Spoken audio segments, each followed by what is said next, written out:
Hi everyone, today I will show you how to measure the voltage as well as the period of a waveform with an oscilloscope.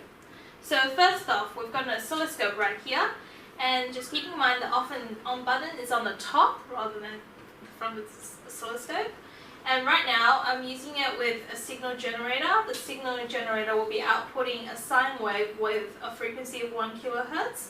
So first off, I'll be using channel 1 on the oscilloscope. That's the yellow terminal, and you always need to make sure that the yellow light lights up for channel 1. So we're going to use a BNC cable, so just push it in, align it, push it in, and give it a little twist.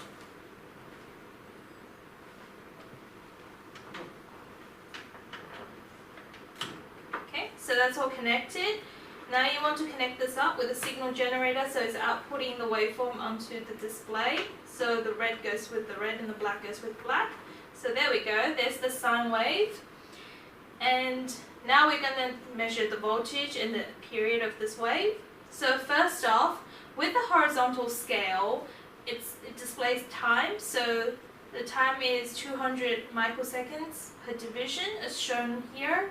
And the vertical scale is measuring voltage, and it's showing it's 500 millivolts per division.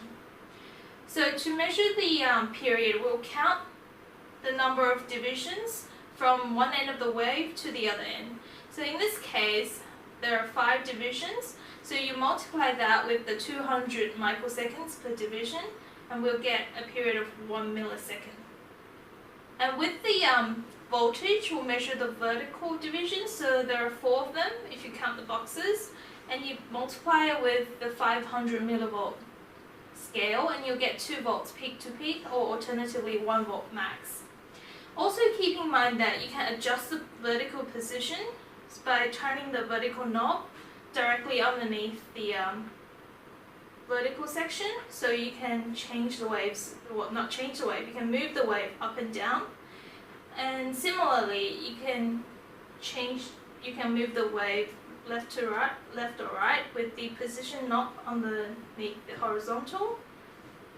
And that's how you measure the voltage as well as the period of the waveform.